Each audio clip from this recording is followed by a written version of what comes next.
IVRA किंवा buyers block. तर mostly upper लिम्बसाठी आहे, लोअर लिम्बसाठी पण करू शकतो, परंतु लोअर लिम्बमध्ये पॅची येतो रिझल्ट, इतका स्ट्रॉंग नाही येत, कारण की इंट्रॉशियस रूटने तुमचा ब्लड सप्लाय येत राहतो, तर ते डायल्यूट होऊन जातं, याला तिथे थांबत नाही. तर अप्पर लिम्बमध्ये खूप चांगला काम करतो हा.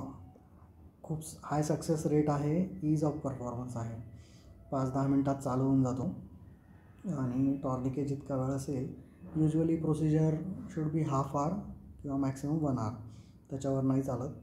कफ रिलीज केला की ड्रग निघून जातं, रॅपिड रिकव्हरी होते.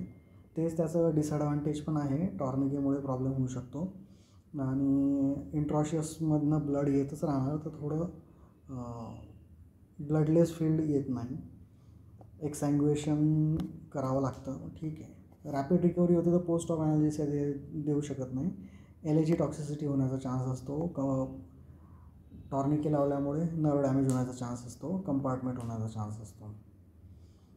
मग फॅक्टर्स इंट्रॉशियस रूटने लीक होऊ शकतो, पण अप्पर लिम्बमध्ये एवढा काही इश्यू होत नाही. तर लेस दॅन 90 मिनिट, ॲक्च्युली लेस दॅन 30 मिनिट पाहिजे. फोरआर्म आणि हँड क्लोज रिडक्शन किंवा कार्पल टनलसारख्या सर्जरीज करू शकतो. प्रॉब्लेम कुठे होईल, ओबेस लोकांमध्ये कफ लावणं आणि एक्सँग्युएट करणं प्रॉब्लेम आहे. नंतर ज्यांच्यामध्ये प्रॉब्लेम आहे, कफ लावू शकत नाही, सिकल सेल किंवा सेल्युलायटिस आहे, आणि ज्यांमध्ये LA टॉक्सिसिटीचा चान्स आहे, हार्ट ब्लॉक आहे, कार्डियक डिसीज आहे, त्यांच्यामध्ये सडनली LA गेलं तर प्रॉब्लेम होईल. तर दोन्ही मेकॅनिझमने हे काम करतं. ज्या व्हेन दिल्या आहे त्या व्हेन्समधनं ते त्या नर्व्सला इन्फिल्ट्रेट करेल किंवा टिश्यूमधनं पण जाऊन नर्व एंडिंग्सला करेल, म्हणजे नर्व ट्रंक आणि नर्व एंडिंग दोघांनाही. जे व्हेनमध्ये आहे ते नर्व ट्रंकला जाईल, मग नंतर व्हेनमधनं जे डिफ्यूज होतं आहे ते नर्व फायब्रिल्सला जाईल. तर बाकी मग fasting, IV sedation, monitor, emergency equipment जे काही आहे, 2 व्हेन घ्यावे लागतील, एक ज्या हातात आहे ऑपरेशन त्याच्यात, आणि दुसऱ्या हातात फ्लुइड्ससाठी आणि रिससिटेशनसाठी. जर तुम्हाला ब्लॉक लांबवायचा आहे तर त्याच्यात तुम्ही इन सिटू सोडू शकता फ्लश करून, अदरवाईज काढून टाका. डॉर्समवरची घ्यायची, कारण की तुम्ही जितकं वर जाल त्याच्या खालचा भाग तेवढा सुटून जाईल. लिंब वर उचलून धरायचा, 3 मिनटं एक्सँग्युएट होईल. त्याच्यानंतर मग एस्मार्क लावून आणखी एक्सँग्युएट करायचा, मग कफ इन्फ्लेट करायचा आहे.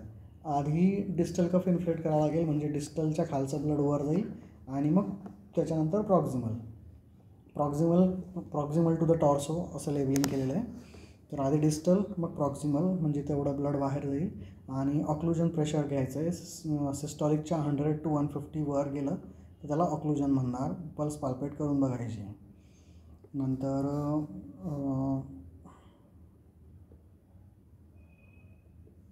जर तुम्हाला आणि मग रिलीजचा सिक्वेन्स काय आहे, जेव्हा पेशंट बोंब लावायला लागेल, जेव्हा तो प्रॉक्झिमलमधली ॲक्शन आधी चालली जाईल, तर मग प्रॉक्झिमल सोडा, डिस्टल ठेवा, कारण की डिस्टल ऑलरेडी ॲनेस्थेटाईज झालेला आहे. ठीक आहे, तर सिक्वेन्स उलटा आहे, आधी डिस्टल मग प्रॉक्झिमल, म्हणजे इन्फ्लेशनला डिस्टल मग प्रॉक्झिमल, आणि त्याच्या विरुद्ध रिलीजला. तर कॉन्सन्ट्रेशन 50 आणि 100, 50 अप्पर लिमला, 100 लोअर लिमला. तर 0.5 लिग्नोकेन यूज करायचं आहे किंवा 0.5 प्रायलोकेनची पण स्ट्रेंथ तेच आहे, 0.5च आहे. प्रिझर्वेटिव्ह फ्री आणि विदाऊट ॲड्रेनालिन यूज करा, IV देतो आहे म्हणून आपण. जर फक्त 4 आर्म करायचं आहे तर 25 ml, आर्म करायचं तर 50 ml. तर 50 आणि 100 लक्षात ठेवायला चांगलं आहे. मिनिमम 30 मिनिट तरी टॉर्निके इन्फ्लेटेड ठेवायचा. त्याच्यापूर्वी जर सोडलं तर ते ड्रग बाइंड न होता ब्लडमध्येच आहे, ते डायरेक्टली रिलीज होऊन जाईल. जर 40 मिनटाच्या वर आहे तर ते ड्रग पूर्णपणे बाइंड झालेले, ते डायरेक्टली रिलीज करता येईल. 30 ते 40च्या मधात आहे तर स्लोली रिलीज करा, किंवा रिलीज करा 10 सेकंद, पुन्हा म्हणजे डिफ्लेक्ट ठेवा, पुन्हा इन्फ्लेट करा, असं 2-3 सायकलमध्ये रिलीज करा.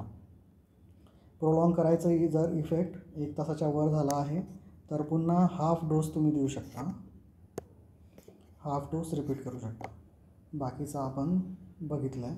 तर मेन आहे की एक्ससँग्युनेट करून आधी डिस्टल कफ प्रॉक्झिमल कफ एक्ससँग्युनेट करायला, मग नंतर IVRA दिल्यावर जवळपास 30 मिनटाचं ॲक्शन राहतेच त्याची. प्रिझर्वेटिव्ह फ्री, ॲड्रेनालिन फ्री द्यायचं आहे आणि 40 मिनटाच्या वर असेल तर डायरेक्ट रिलीज करू शकतो.